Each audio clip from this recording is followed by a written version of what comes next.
The principal theme of the birth of tragedy is an historical one. Nietzsche argues that if we look back, we will find a significant change taking place between early Greek tragedy and its later development. The famous tragedies of Aeschylus, 525 to 456 BC, and Sophocles, 492 to 406 BC, most famously Prometheus Bound and Oedipus Rex, reveal the spirit of Dionysus, which is to say, a spirit that engages actively with the human condition and even rejoices at the suffering that life requires it to undergo.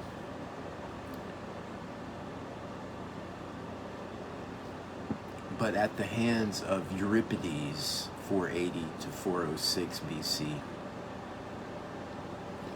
a change begun by Sophocles is accelerated, and the spirit of Apollo becomes dominant. As a result, instead of taking possession of its audiences in a powerful affirmation of life, the spirit of Apollo fabricates illusory images whose purpose is to distract us from the horrors of existence and replace activity with dreaming.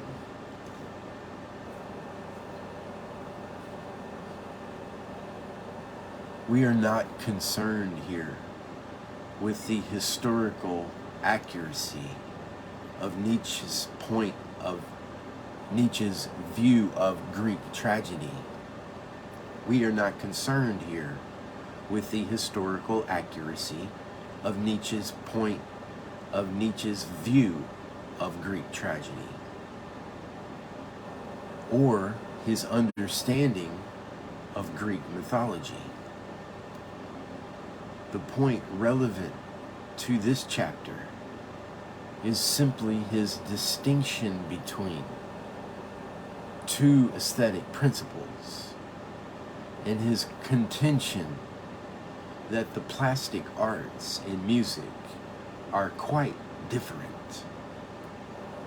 While one can only involve us in passive contemplation, the other invites us to activity. The significance of this is substantial. It offers a quite different engagement with the art world for those, the majority, who are not possessed of unusual creative talent. We think of painters, poets, sculptors, and composers as having special gifts. But nearly all of us can sing or dance or play a part.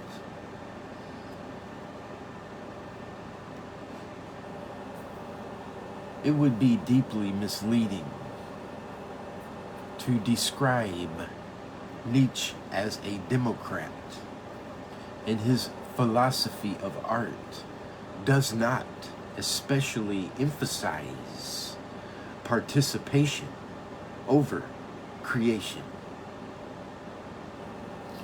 Indeed, he thinks that on its own the Dionysiac is no less defective than the Apollonian, in that the greatest art requires the two to be united.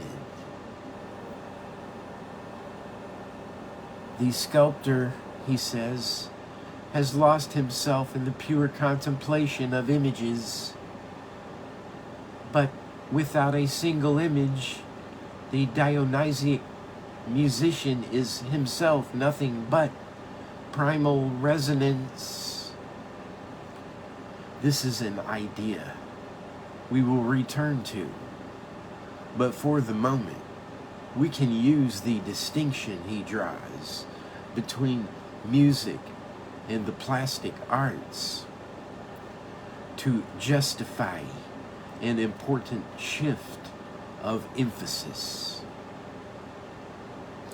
It is one that transforms our conception of the audience from passive recipients to active contributors, and thus extends active contribution to art far beyond the creations of the individual genius. Performance and participation.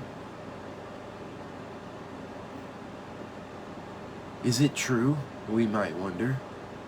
What the previous section showed is that a proper understanding of the performing arts requires us to accord artistic status to performers as well as composers, playwrights, and choreographers.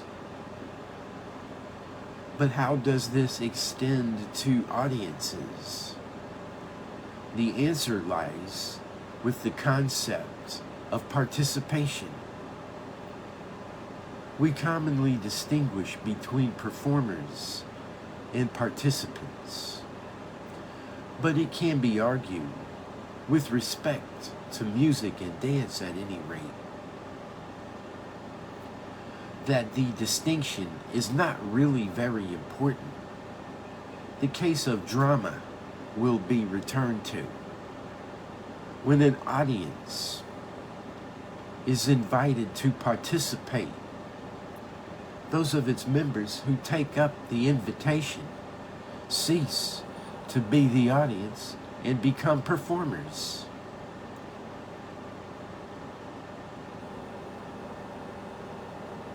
There is often an unspoken assumption that participation is a kind of halfway house between passive watching on the one hand and full-blooded performing on the other. But participation usually just signals more limited skill than performance. It is not a different kind of relation.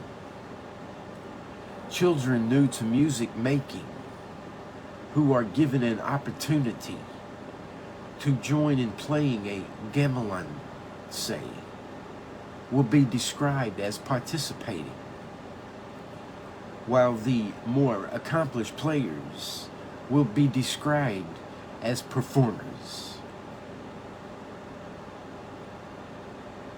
The audience, if there is one, is merely listening. Both participants and performers are making music. The same point can be made with respect to dance. Imagine tourists visiting parts of Spain who try their hand at flamenco. We might describe them as taking part rather than performing, just because their dancing falls rather far short of the most accomplished local people. But taking part and performing are both to be contrasted. And in exactly the same way with merely watching. The locals are not any more engaged in dancing than the tourists. They are simply better at it. In short, the contrast between performance and participation tends to be confused with that of professional and amateur. If we avoid this confusion, we can see that participants are actually performing, albeit not very well on some occasions. Conversely, we can see that the most accomplished performers are not the tools of the composer's sonic creations, but participators in an unfolding activity of music making. Participation as performance lies at the heart of Nietzsche's account of the birth of tragedy. Greek tragedy combined music, drama, poetry, and choreography. And Nietzsche claims that it is the chorus, not the actors, who are central. Yet, despite this centrality, the chorus is the symbol of the crowd and made up of amateurs. Accustomed as we are to the function of a chorus on the modern stage, and the operatic chorus in particular, we are unable to understand that the chorus of the Greeks is more important than the action itself. And because of this, we cannot discern why it should have been made up exclusively of humble votaries. The essential point for present purposes is this: a symbol of the crowd, and at the same time central to the action. The chorus bridges the gulf between performer and audience.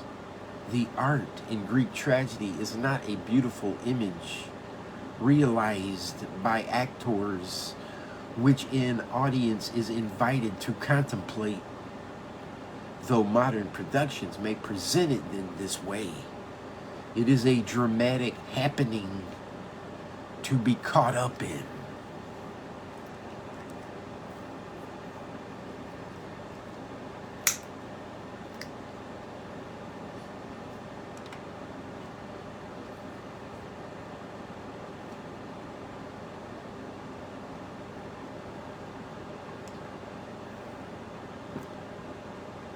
Nietzsche believed the essence of Greek tragedy had been lost, but that 2 millennia later he could detect elements of its rebirth.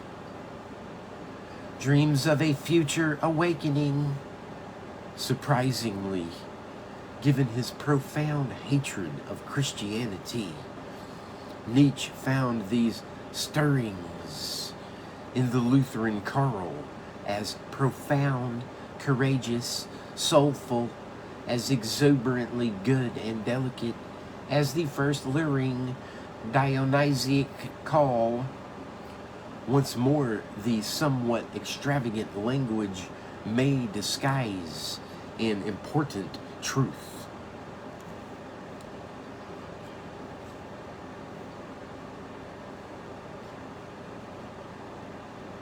Lutheran chorals are a product of the Protestant Reformation, and as their name suggests, owe their origin to the great German reformer Martin Luther.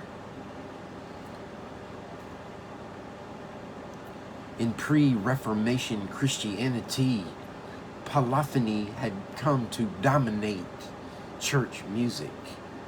The words of the Mass and of motets, anthems, were set to long, complex lines of music which it required a great deal of expertise to sing.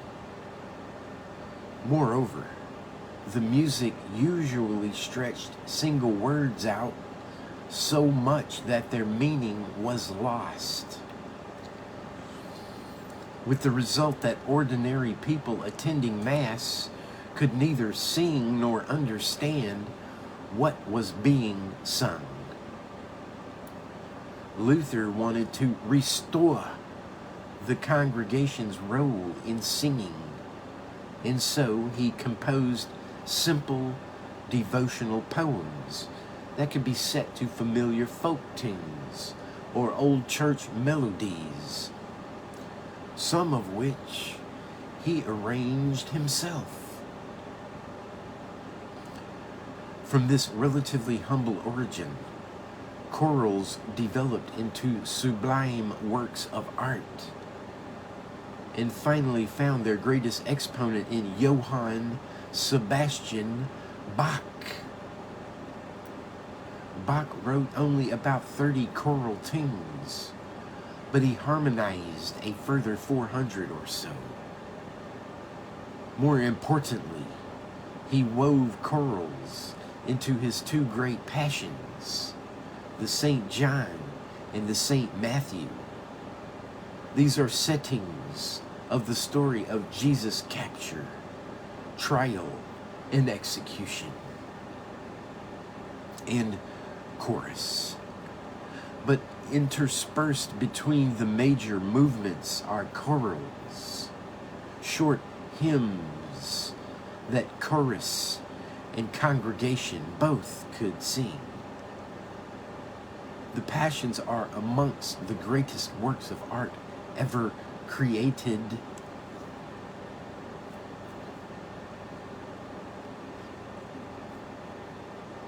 Yet they were not intended for the concert hall, but for liturgical use.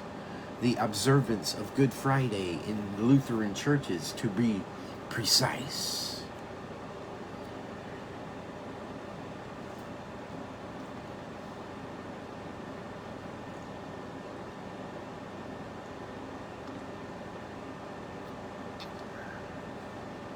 There are indeed striking similarities to Greek tragedy,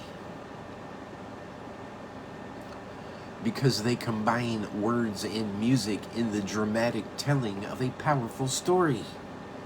And within them, the chorals are the counterpart of the Greek chorus. But it is of the first importance to see that, though an integral part of the dramatic work, these chorals are for humble votaries to join in singing. They are not simply for listening to. The result is that when they are sung, the distinctions between participation and performance, audience and artist, are completely submerged.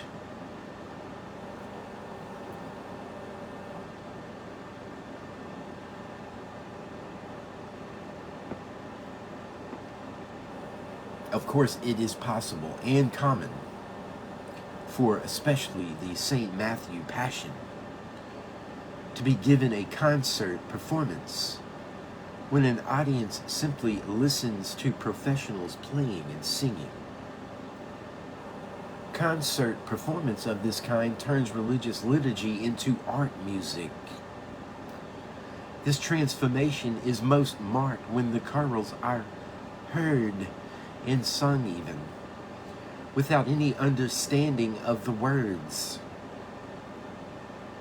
On such occasions, the human voice is converted into just another instrument, one that has its own distinctive timbre, certainly, but no more meaning than a flute or a violin.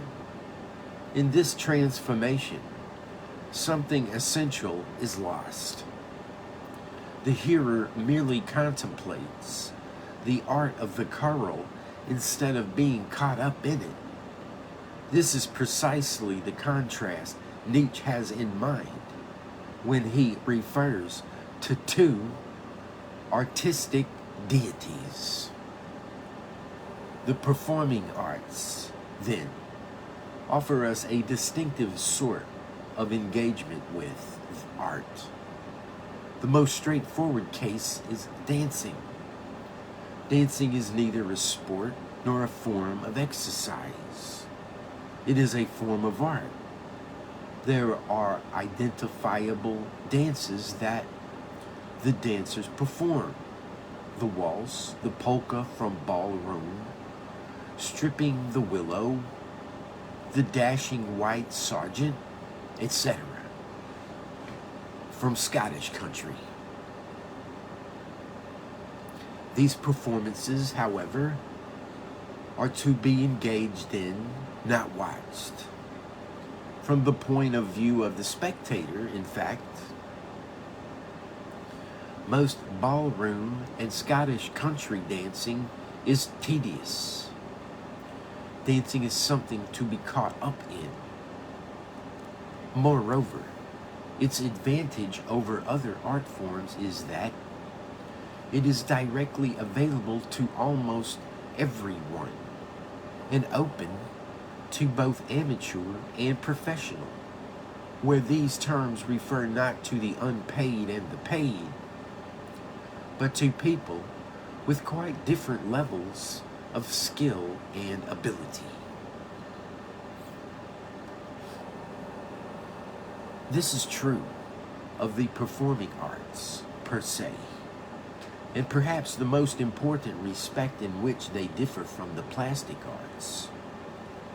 To appreciate the point fully, consider how differently the distinction between amateur and professional works in painting compared to music and drama.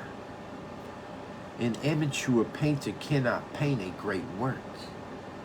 The most that amateurs can do is copy the works of great painters. This is just what it means to call them amateur. But an amateur musician can play a great work, just as an amateur actor can take a part in a great play.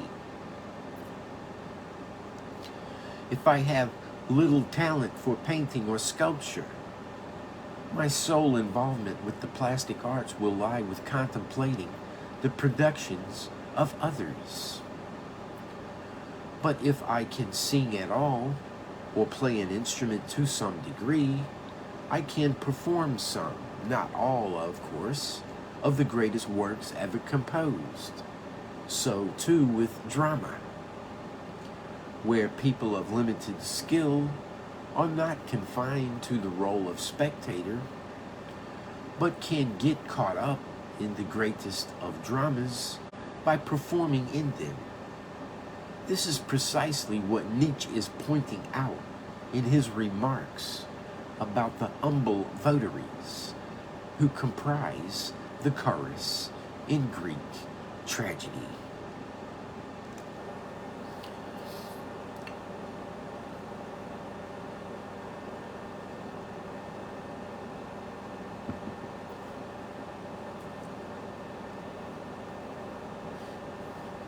The art of the actor. We have already noted that to think of painting as a paradigm for all the arts places unwarranted emphasis on high art over folk art in music and dancing. By doing so, it inclines us to think in terms of artifacts rather than performances. The choreography of the ballet, the compositions played in the concert hall, thus mistakenly construing the performer as a mere vehicle by which artistic creations are brought to an audience. If we shift the emphasis to jazz improvisation, traditional song or country dancing, we are unlikely to make this mistake, so that attention to folk art acts as a useful corrective.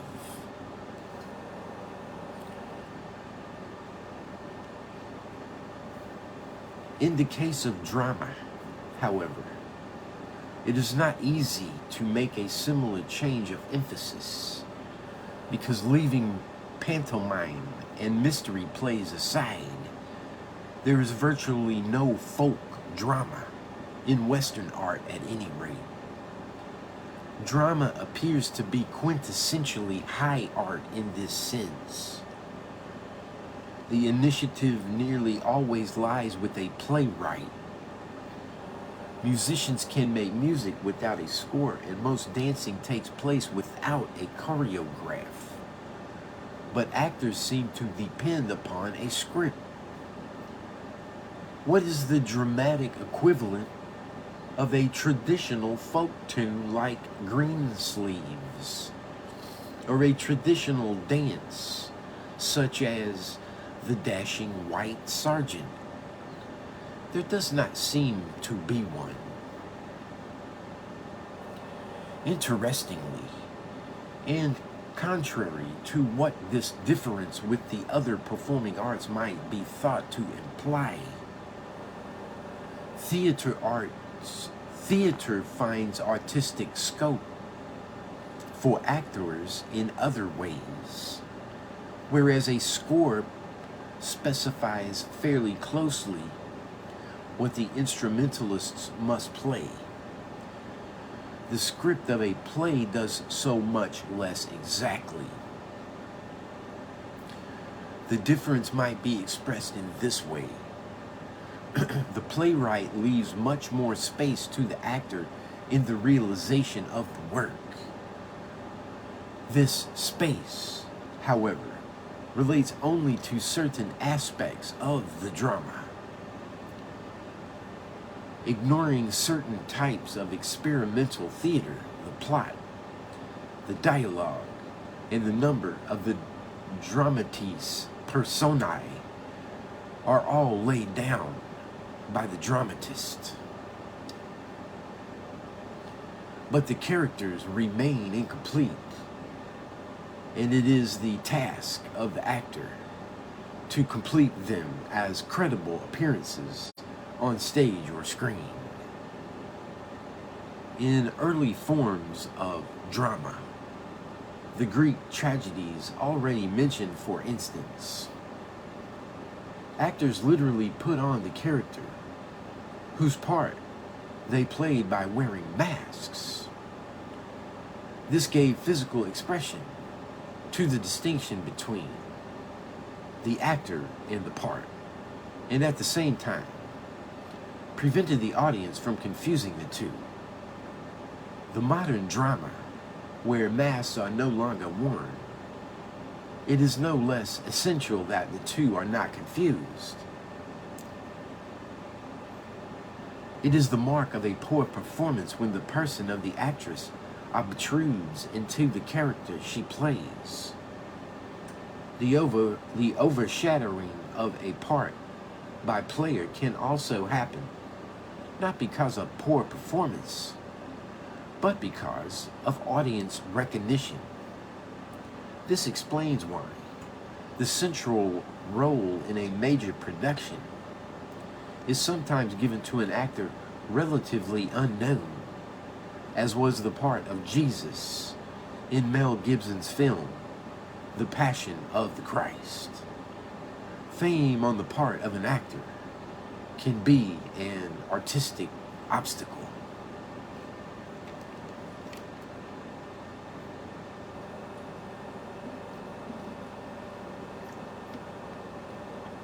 On the other hand, it is equally a failure if a part is simply acted out.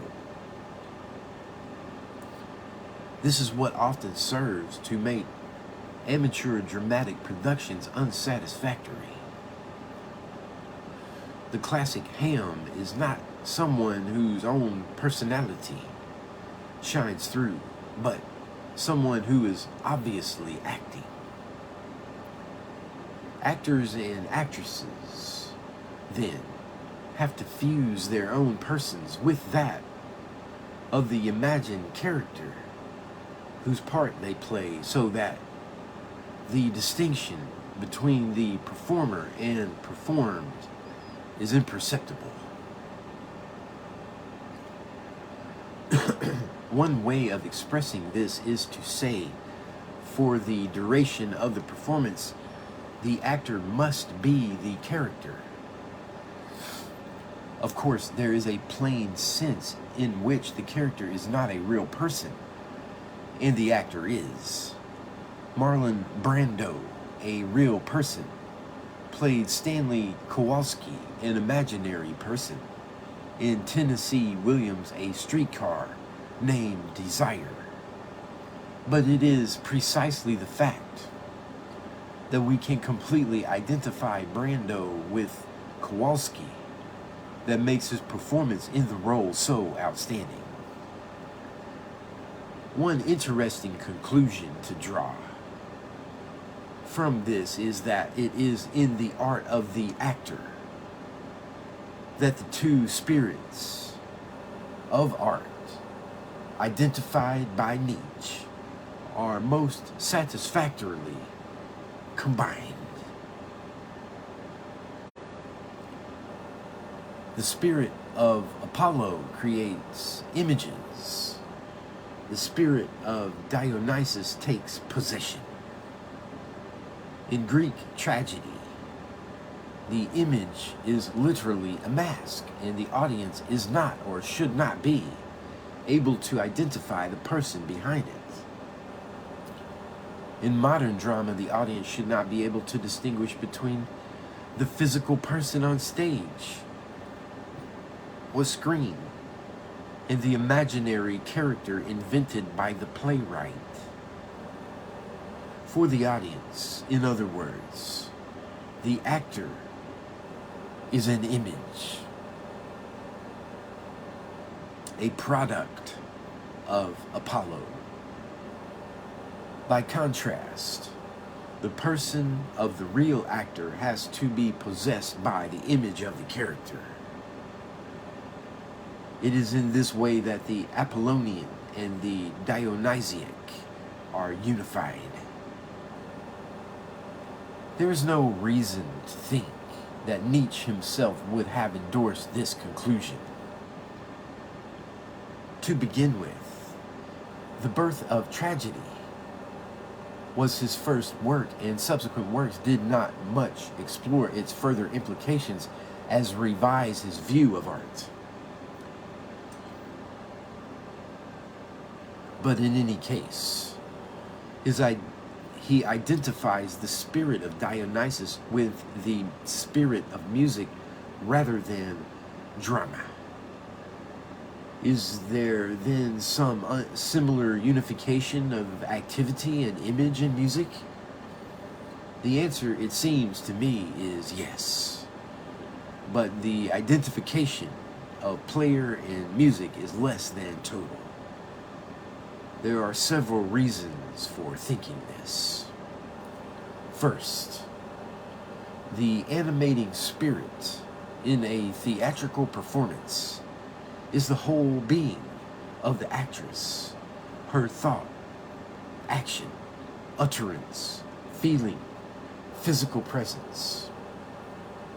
Now, while the musician has to invest thought, action, and sensibility in playing a piece of music, it is only by stretching language a little that we can speak of musical performance as requiring his or her whole being. It is only part of their being that it requires.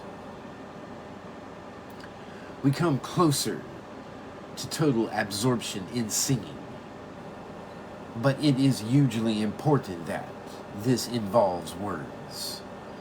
When it does not, or when the words are in a language the singer does not understand, the voice is simply another instrument.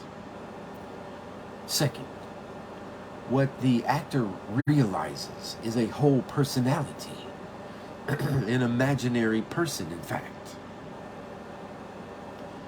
Anthony Hopkins in Hannibal Lecter is a familiar grammatical form as Anthony Hopkins plays Hannibal Lecter. It is possible to say Yehudi Menuhin is the violin in the brook, but much more natural to say Yehudi Menuhin plays the violin in the brook. Precisely because we think identification somehow overstates the case. How could a person be a non-person?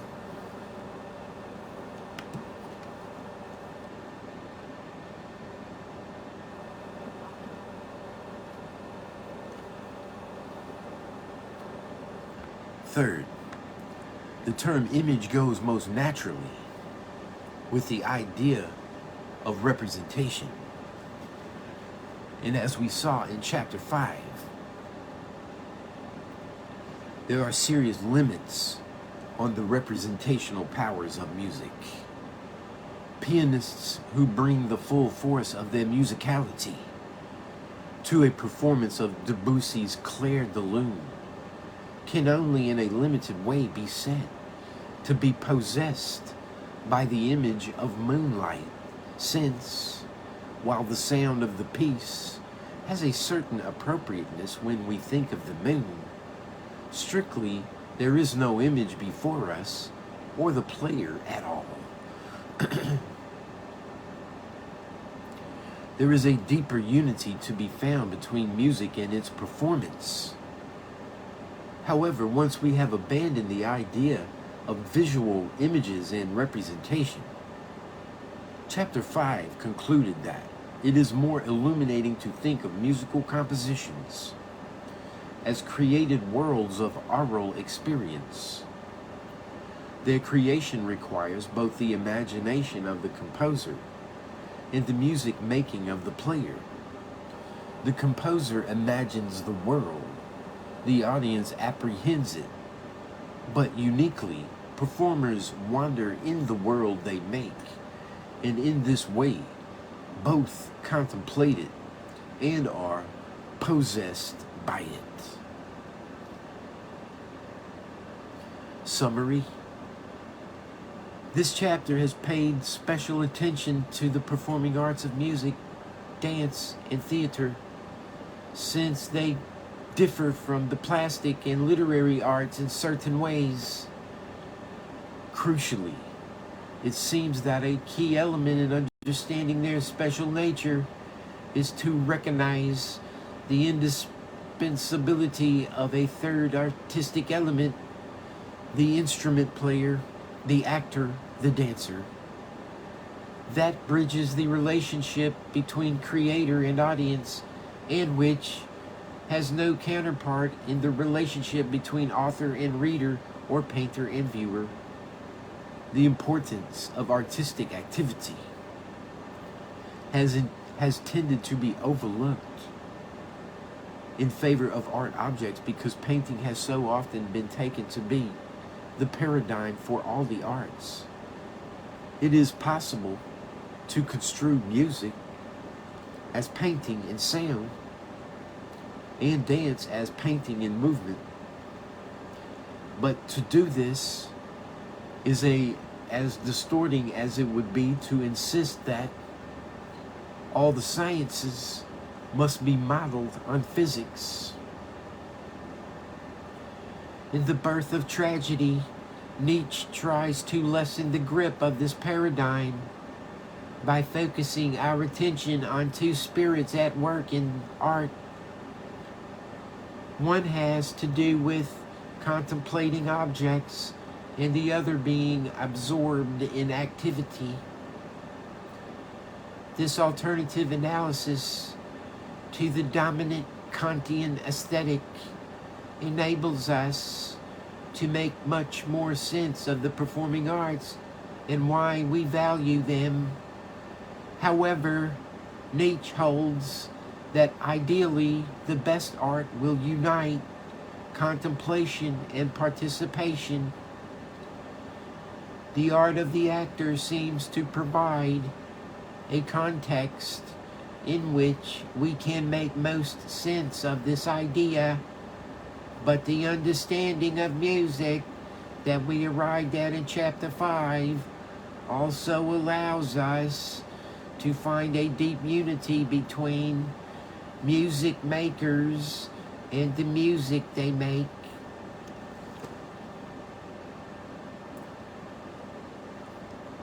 Chapter 9, Architecture as an Art. Architecture as an art.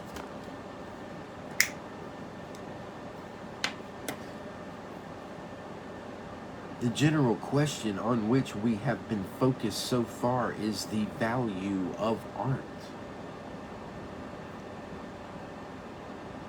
The arguments of the first 4 chapters led us to endorse the theory known as aesthetic cognitivism.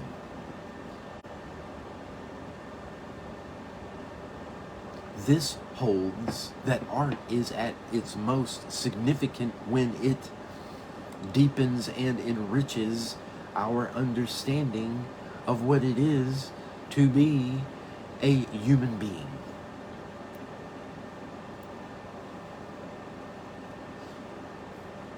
The value that lies in the work of art, the value that lies in the work of the great masters of painting, music, and literature is their ability to do this. And insofar as art functions in this way, it has a value other than simple beauty and is to be classed alongside science and philosophy as more than entertainment. The next 3 chapters explored the application of this general theory to specific media, sonic, visual, and literary arts, and were followed by a 4th chapter investigating the peculiarities of the performing arts. It is now the turn of architecture. Yet this is an art form where it seems we need not even try to apply the general thesis for 3 reasons. First, how could a building enrich our understanding about human experience or anything else? Second, in the other arts, the key concept is imagination. Paintings, sculptures, poems, and books depict imaginary scenes, objects, and people. Actors play imaginary characters. Even if these are based on real people and events, this is incidental to their artistic value. But buildings are necessarily real. It is not enough for architects to imagine buildings because a work of architecture must serve a real function. Third, this functional dimension means we do not need any special explanation of the value of architecture. Its value is obvious. Architecture is the construction of buildings with useful functions. Houses, shops, hospitals, schools, churches, theaters, and the value of architecture simply derives from the value of those functions.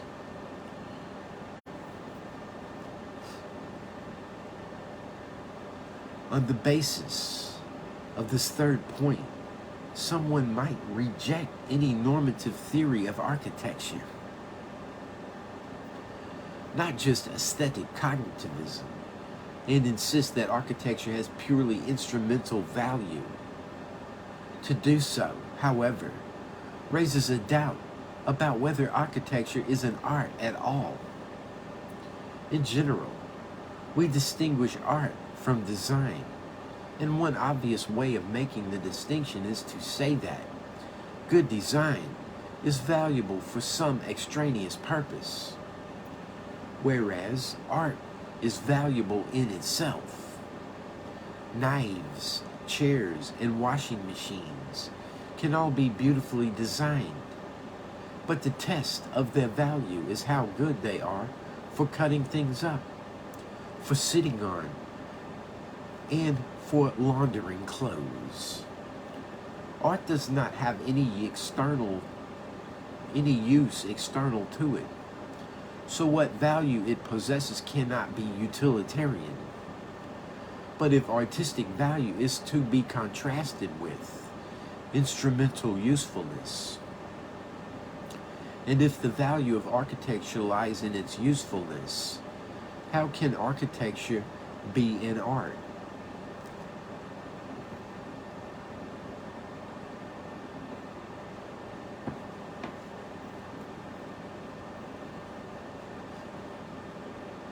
The peculiarities of architecture. On the face of it, is architecture an art? Is rather an odd question. How could there be a doubt? Our ordinary ways of thinking and speaking place architecture among the arts, and the great architects are naturally classed with the great painters and poets. The Gothic cathedrals of Northern Europe, the buildings of the Italian Renaissance or Regency London, the American Congress, the Taj Mahal, are all widely regarded as examples of artistic magnificence. And among the names of those who have created great and lasting works of art, we must surely list Christopher Wren and Filippo Brunelleschi, as well as those of Rembrandt, Mozart, and Molière. Unfortunately, the question of the status of architecture as an art is not so easily settled. This is because architecture undoubtedly has features that set it apart from the other arts. The first of these is indeed its usefulness. Architecture is useful in a way that the other arts simply are not. The outcome of the architect's activity is essentially functional. Music and painting can serve practical purposes. It is not hard to imagine examples. The sound of an orchestra, for instance, could be used to drone out a baby crying. A painting could be used to cover an ugly crack in the wall. Such uses are contingent, however. They are not intrinsically related to the character of music or painting as art. They are also somewhat fortuitous. As luck would have it, the music and the painting turned out to be useful. But even when music and painting serve aesthetically functional purposes, the function is still contingent rather than intrinsic. For example, incidental music in the theater performs an important function by filling the gaps between scenes that changing the set requires, and painted stage sets can contribute a great deal to the overall artistic effect of a drama or an opera. Unlike the earlier examples, these deployments of music and painting serve an artistic function and so cannot be viewed as simply fortuitous, and consequently cannot be dismissed so easily.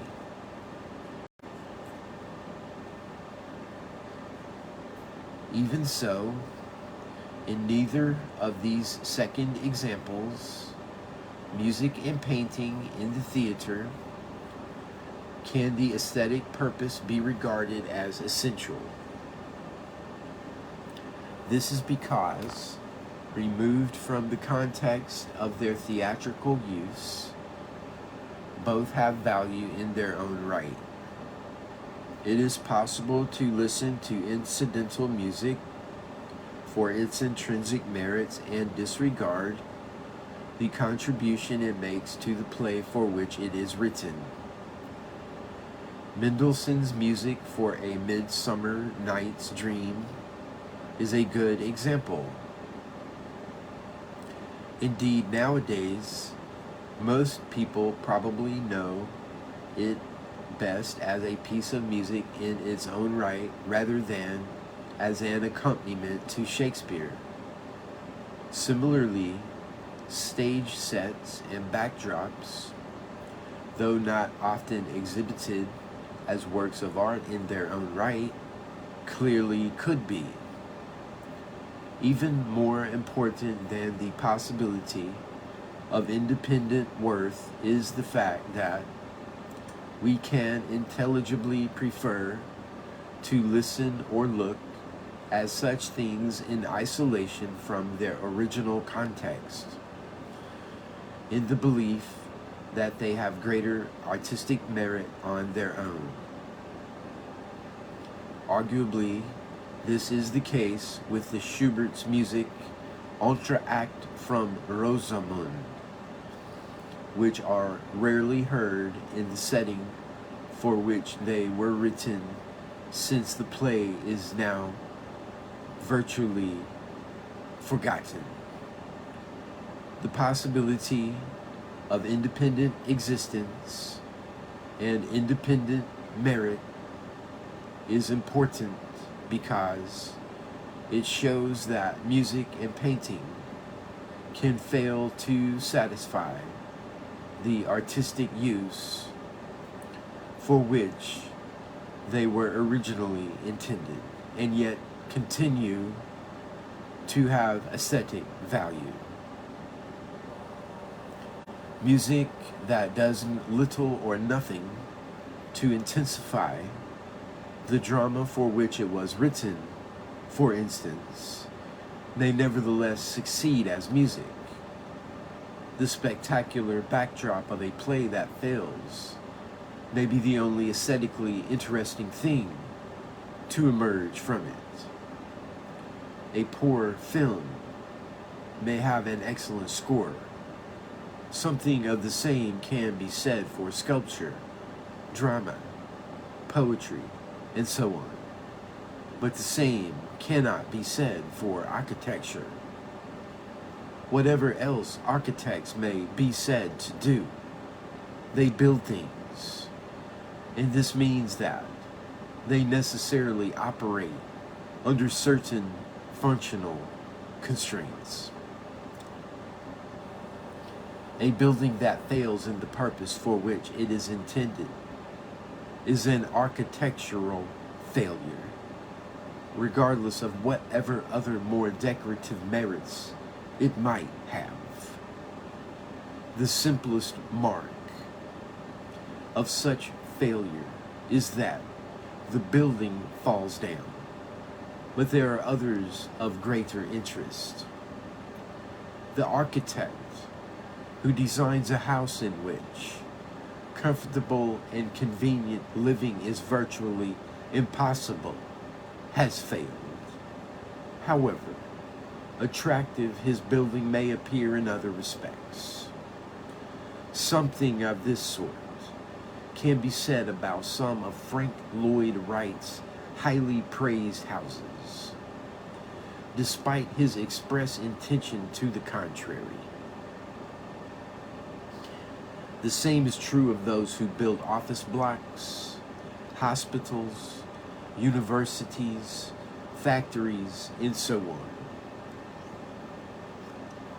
However attractive their appearance may be, if they prove expensive or unpleasant as places of work, they are architectural failures. In every case, the building must satisfy a user, and the purpose of the user is always something other than merely admiring the building.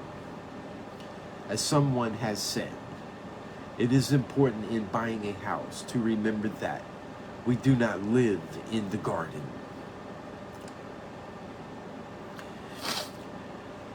What this means is that, unlike other art forms, the outcome of the architect's work must have a use. And most importantly, it cannot fail to satisfy this requirement without losing its merit as architecture. Of course, a building erected for one purpose can later serve another. But this does not show that there are buildings without functions. It just shows that no architectural function is fixed. The possibility of changing use does nothing to refute the contention that every work of architecture must have some purpose or other. But why must a building have a purpose? Surely there are buildings, the miniature folies that decorate 18th century English gardens, for instance, with no purpose at all. With this sort of example in mind, it is tempting to think that the purpose of at least some architecture could be mere ornamentation. The ornamental buildings of the 18th century, however, are parasitic. They are copies of buildings that did have a function. The temples of Greece and Rome, mostly, where sacrifices were offered and oracles consulted for practical purposes. When we admire a building, we cannot merely be admiring how it looks. If we were, a model of the building would suffice. It is not enough, therefore, for a building to be elegant or delightful to the eye. This is confirmed by the fact that although many ruins make impressive sights, it would not have been acceptable for the architect to have built any of them that way. The abbey ruins at Rievaulx in Yorkshire are wonderful to look at and wander around, but they are still architectural ruins. It might be countered that 18th century architects did build ruins for the sake of ruins. There is an example in Kew Gardens, though there is something odd about this description of what they did, since new ruins is a contradiction in terms. We might try to accommodate this by saying that the ruins still had a purpose, to be ornamental. This might be described as a purpose of sorts. But it is more plausible to argue that any building whose purpose is pure ornamentation is really a kind of walk-through sculpture. Roger Scruton, in The Aesthetics of Architecture, provides us with a convincing example. The Chapel of the Colonia Gaule by the Catalan architect Antonio Gaudí, 1852 to 1926, takes the form of a tree-like growth that disguises its character as a piece of engineering. What are in fact supporting pillars look like the trunks of palm trees, and the laths of the ceiling are disguised by being in the form of leaves. But Scruton remarks, so extraordinary is it that what purports to be architecture can no longer be seen as such, but only as a piece of elaborate expressionist sculpture seen from within. It seems we must agree that architecture is essentially useful. This is to say, architecture must be useful, while other arts only have the possibility of usefulness. Utility, however, is not the only peculiarity of architecture, not the only thing setting it apart from the other arts. A second feature is the importance of place. A building can be both attractive and functionally effective, but marred by failing to fit its location. It can be so out of keeping with its situation by being too grand or too small. It can overshadow or be overshadowed by the buildings around it. or be in a style that puts it wholly at odds with its surroundings. All these factors that can contribute to its being regarded as an architectural failure. Irrespective of its other merits, incongruity of place can make a building look ridiculous or ugly. It is this sort of failing that the Prince of Wales had in mind when he famously criticized a proposed extension to the National Gallery in London as a carbuncle on the nose of a friend.